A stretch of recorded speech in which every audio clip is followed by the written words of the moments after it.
Today at 3:45. Now the price of health and safety on BBC One. All around us, in every part of the UK, are skilled teams of eagle-eyed men and women, working alongside the police to keep us safe. They're the people on the front line, tackling the hazards that place us in danger.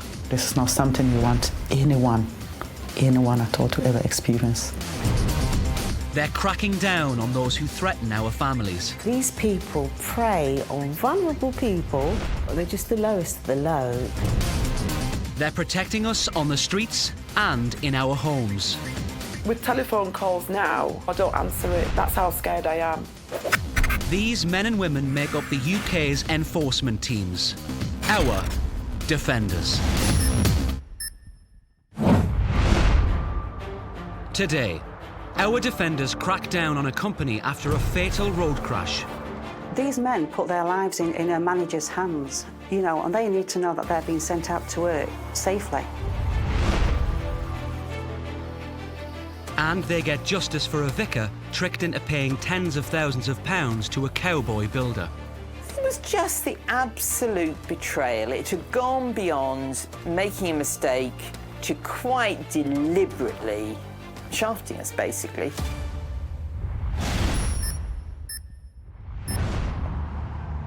In Lincolnshire, the A1 remains closed in both directions between Long Bennington and the Claypole turn-off. That's because of a vehicle fire. A van has smashed into a lorry parked in a lay-by and burst into flames. Inside were two men on their way home from a night shift. Despite the best efforts of some passers-by who had stopped to have helped them, both men died. They could not have survived the fire that engulfed the van.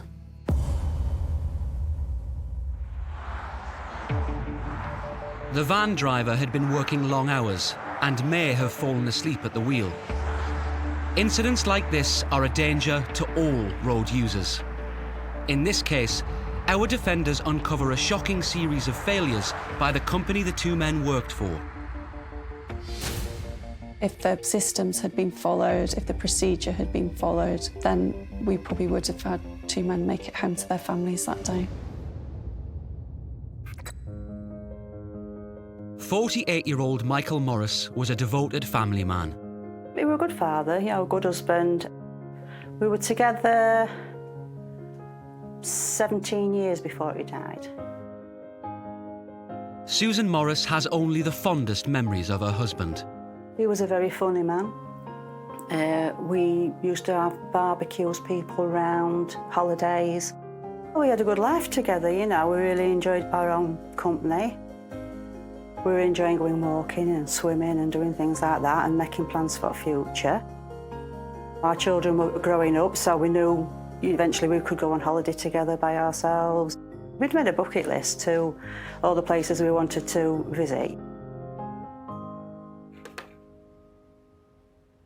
Michael worked on the railways as a welder maintaining and repairing damaged track. It was a demanding job, but one he enjoyed. He spent a lot of time on the railway. He liked being in the gang. He liked to, working with the men. Go out in the gangs and do the work. Michael was employed by Renowned Consultants Limited and was based at the company's Doncaster depot. As a welder, he was expected to travel wherever the work was. The last time Susan saw him, he was heading off on a night shift. I'd been working on the Tuesday. I came home, we had his tea. He'd eaten his with the children, and I was still finishing mine, and he said, right, I'll see you later, I'll see you in the morning. And then he were gone, and that was it. Michael headed to the Doncaster depot, where he met up with a colleague, and together they set off for Stevenage, 130 miles away. We had to pick the other young man up and go down Stevenage doing a night shift. Susan expected him back early the following morning. Depending on what the job was and how long it was going to take, he should have really been home for at least, 7, half 6, 7. But when I got up and he wasn't there, I didn't think anything of it, because normally if something does go wrong on the job, they have to stay behind and get it finished. This has happened over years with him working up railway, so that's just what I thought.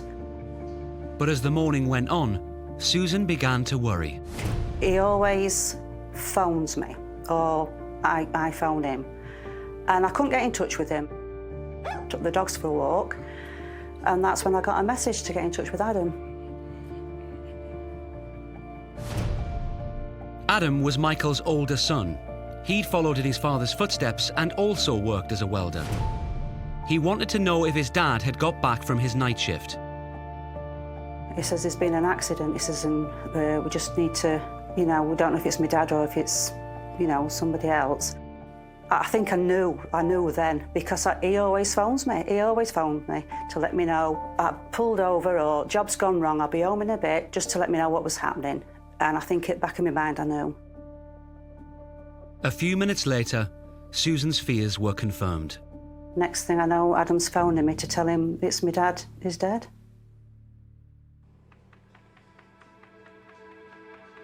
My brain just froze, really. You can't believe it. You just, 1 minute somebody's there, the next they're gone. And all I kept thinking, but where have you gone? And I just couldn't get it into my head, and that's all I was thinking over and over again. My thoughts were my kids. I've got to make sure they're okay. I had to find some strength from somewhere to, keep going and keep them going, because I thought if I melt down now, they are, and I weren't going to let that happen. All I wanted to know was that Mick didn't suffer. But in the coming months, every detail of the crash and the events leading up to it would be examined as part of a criminal investigation.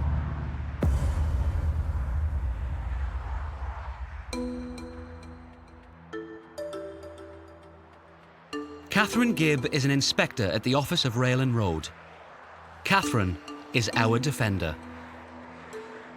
Nottinghamshire Police were initially investigating this as a road traffic collision, and we were notified through Network Rail. Catherine and her team started looking into what had caused the van to veer off the road.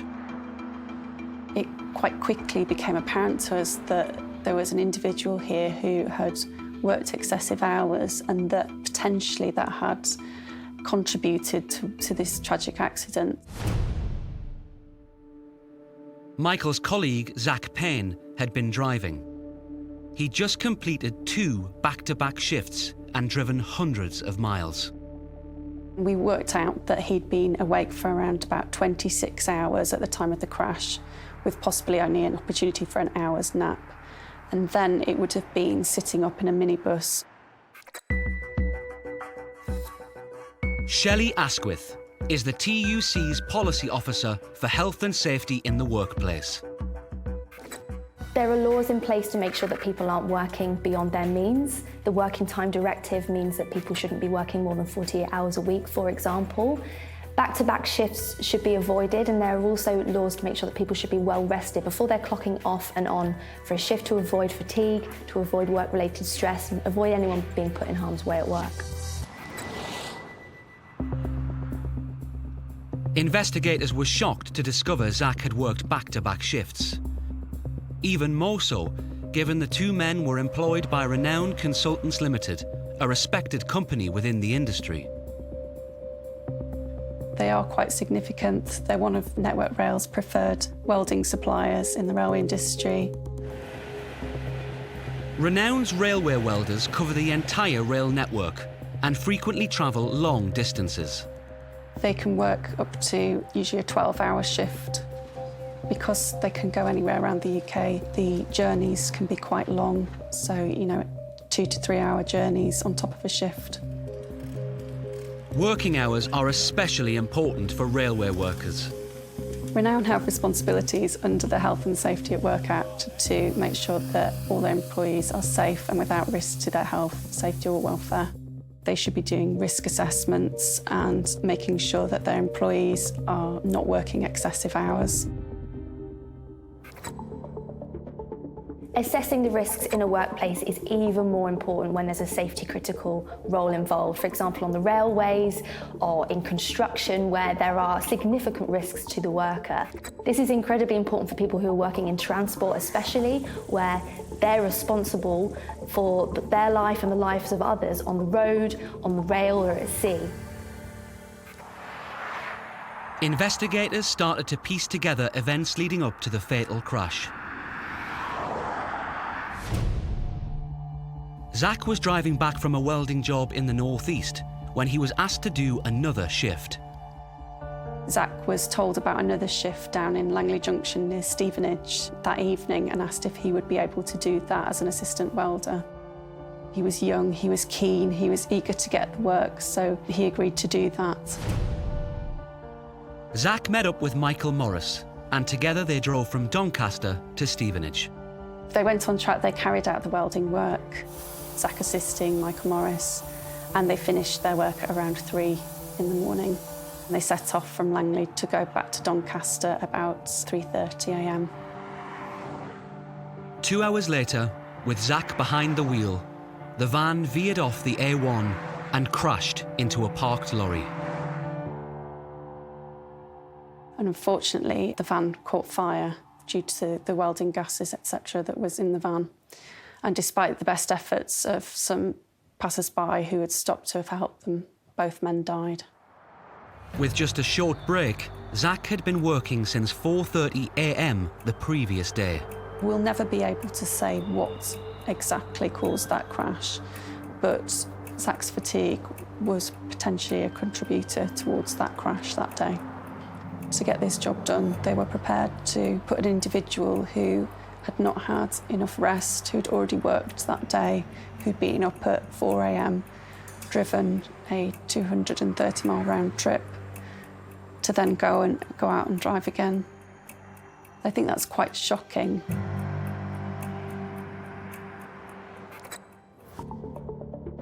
Health and safety can be seen as expensive. You do see employers thinking, well, it's too expensive for me, I'm going to cut corners and I'm not going to take health and safety as seriously as perhaps I could do. Ultimately, the price of that can be somebody's life, and no profit margin is more important. There was very much a case of let's get the job done at that time. The thrust was to go out, get the rail welding work done, get more jobs, because they were seen as a reliable company. But to do that, they became an unsafe company. The Office of Rail and Road decided to take Renown to court in what was their first ever fatigue management case.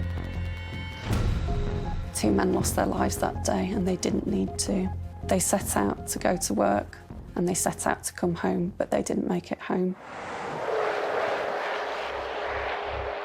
Renown Consultants Limited were found guilty of breaches under the Health and Safety at Work Act.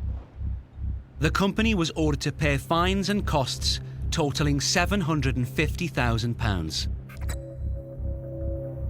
It's incredibly important that employers who do fail in keeping people safe are held to account, not only to deliver justice for the person who may have been injured or tragically died at work, but also as a deterrent to other employers who may be thinking, I'll cut a corner on health and safety because I can get away with it. You won't get away with it, the regulators will hold you to account and you may be taken to court.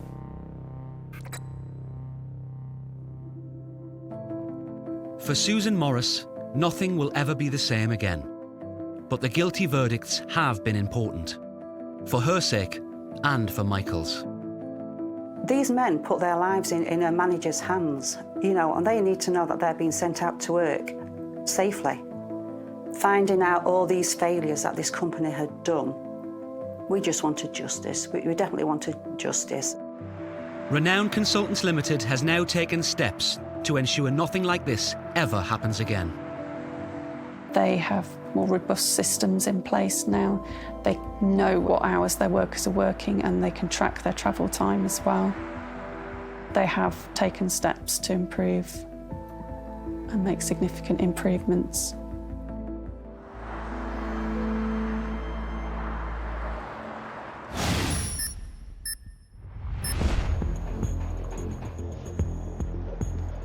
There are many good builders, but there are bad ones too. One of the best ways to avoid the cowboys is to get a personal recommendation, but even that doesn't always work.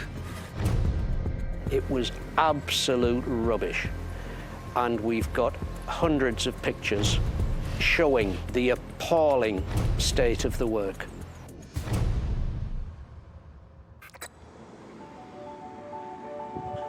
Hyington, just outside Darlington, a classic English village, complete with pub, church and village green. I've lived in the village for about 9.5 years now. Reverend Lissa Scott is the local vicar. I do very much believe that there is good in everyone. Everyone has worth, everyone has value, and if God loves everyone, we have to try and see what's lovable in people as well. Lissa's husband Nigel is a former magistrate. We try to treat other people as we would like them to treat us. 20 years as a magistrate, I've seen a lot of the wrong end of society. I assume goodness in everybody unless I'm proven otherwise.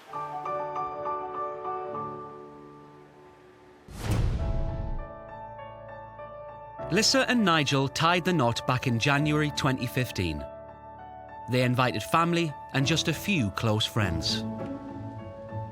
The church was fairly packed, although we only had sort of family at the wedding. Some of the church people came along in the evening, which was nice, and that was lovely. To start married life together, they decided to buy a home they could make their own. This is the first house I've ever owned and lived in. I've always been in church property, so to actually live in our own home is amazing, and, you know, to be able to do things the way you want it and know it's your own and you're going to keep it. It was lovely. I mean, it really was a dream come true. To create a bit more room, they had plans drawn up for a garage extension on the side of the house. We got various quotes, had them all on a sort of spreadsheet comparing different people, what they could offer, some of whom looked very good, but the prices were all more than we'd expected.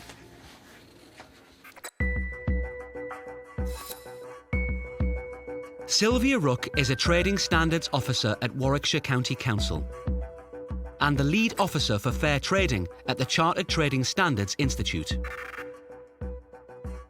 When you're hiring a builder, remember it's your money and it's your home. So whilst you want to believe that everybody's good, and most traders are, most builders are reputable and do a good job, but you've got to be very, very careful. Remember, it's your home, it's your money, so you've got to be careful. Lissa decided to ask for advice from her long-standing friend, who was also a quantity surveyor.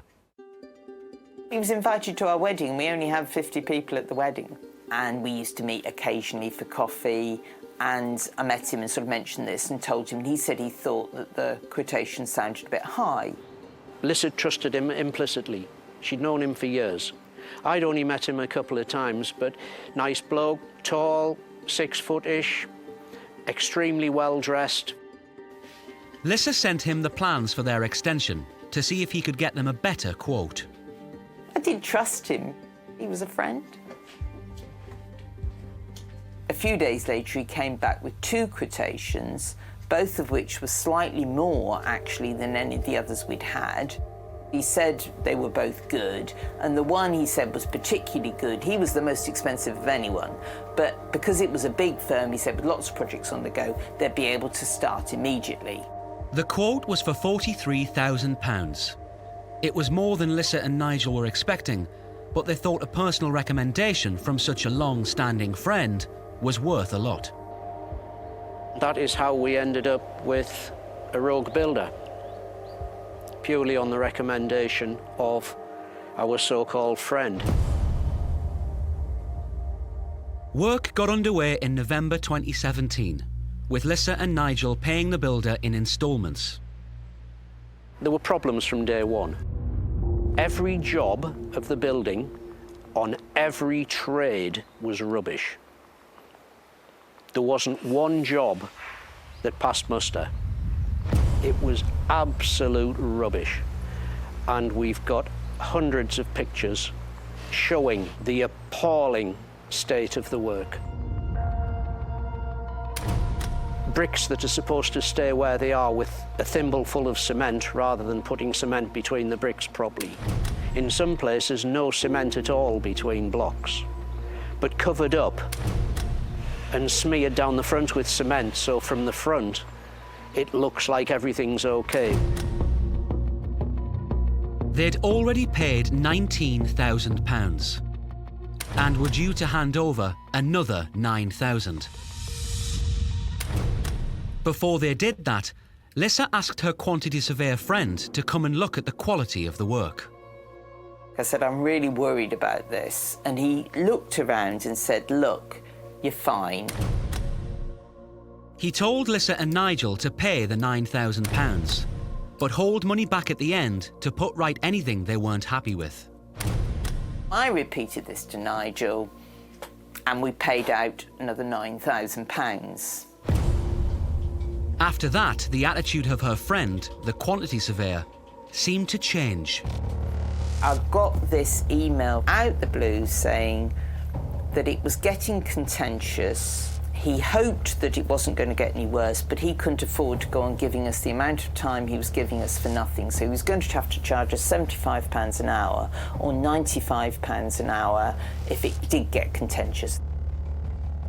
I don't know, suddenly everything kind of, I suppose I smelt a rat. Lissa and Nigel decided to get another surveyor in to assess the job. His verdict was damning. The independent surveyor came round and looked around and just said it was awful. And I think you can laugh, because Nigel sort of said to him, oh, I suppose you've seen worse, haven't you? And he said, no, never. The building work was substandard and not worth the £28,000 they'd paid so far.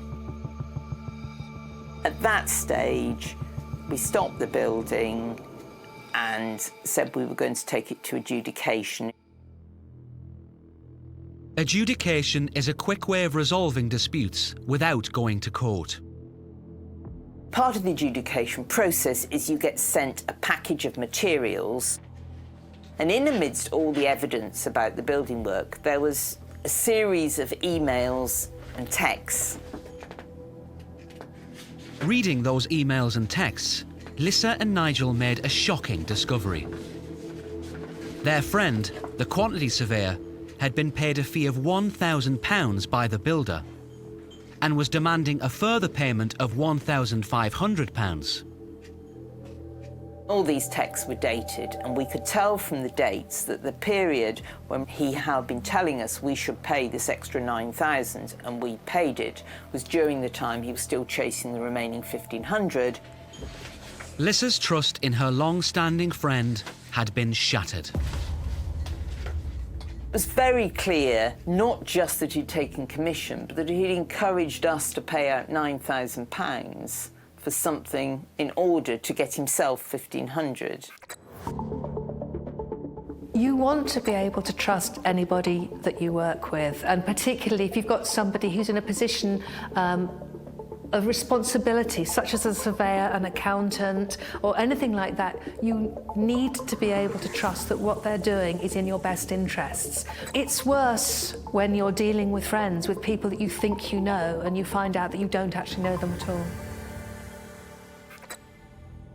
Adjudicators ruled that the extension was not fit for purpose and would need to be completely rebuilt. The builder was ordered to pay back £21,000. But almost immediately, the company went bust. We're not going to get the £21,000 back. The company's gone into liquidation, that's it, it's over. There's nothing anyone can do about that. The money was lost, but Lissa couldn't forgive her friend for what he'd done. It was just the absolute betrayal. It had gone beyond making a mistake, recommending a builder you thought was all right and actually they were dodgy, gone beyond just trying to make a little bit of money on the side, to quite deliberately shafting us, basically. Lissa contacted Darlington Trading Standards, determined not to let him get away with it. Dawn Taylor took on the investigation. Dawn is our defender. Lisa and Nigel Scott are a couple with a strong sense of justice, not just for themselves, but for others too. They couldn't believe how their long-standing friend had treated them, and they wanted to take it further. The first step for Dawn was to study the paperwork that had been disclosed during adjudication. Those documents uncovered the level of deceit that he had perpetrated. Their quantity surveyor friend had been paid an introduction fee by the building company. By law, he should have told Lisa and Nigel Scott about the payment. That should have been explained to them at the very outset, because it was a conflict of interest which potentially could have affected Mr. and Mrs. Scott's decision to go ahead with that builder. They trusted him. They trusted his judgment. They thought he was acting in their best interests, that he was independent. What they didn't expect was that he was acting on behalf of the builder. The case went to trial, and the quantity surveyor was found guilty of fraud by abuse of position. The bench felt that it was a very serious matter, that professionally he would abuse the trust of Mr. and Mrs. Scott, and that they felt that the amount of stress placed upon them, they couldn't imagine. The quantity surveyor received a 12-month community order and was instructed to carry out 300 hours of unpaid work. He was also ordered to pay costs and compensation. He was required to pay over £3,500 costs, a victim surcharge of £90, and an award of compensation for Mr. and Mrs. Scott totalling £5,000. His actions were those of a greedy fraudster. He was clearly looking after his own interests and not those of his long-standing friends, and he left the Scotts devastated. Lisa and Nigel's garage extension has been rebuilt and is finally nearing completion. We managed to find a local builder who, for the amount of money we could raise, could actually build the structure. Even more importantly, their faith in human nature has been restored. I do have friends who, as long as they've got some spare time, will come down and help and dig stuff out. There's 2 tons of gravel there that's been wheelbarrowed round by a lad for a couple of cups of tea and some custard creams. It's absolutely marvellous. There are nice people in the world. Across the UK, our defenders are working tirelessly to keep us safe, to ensure we're treated fairly and with honesty, and to fight for justice on our behalf. We've all got one common aim, and that is to protect people, to keep them safe, to stop them being conned, to know that we're working in a safer and happier environment.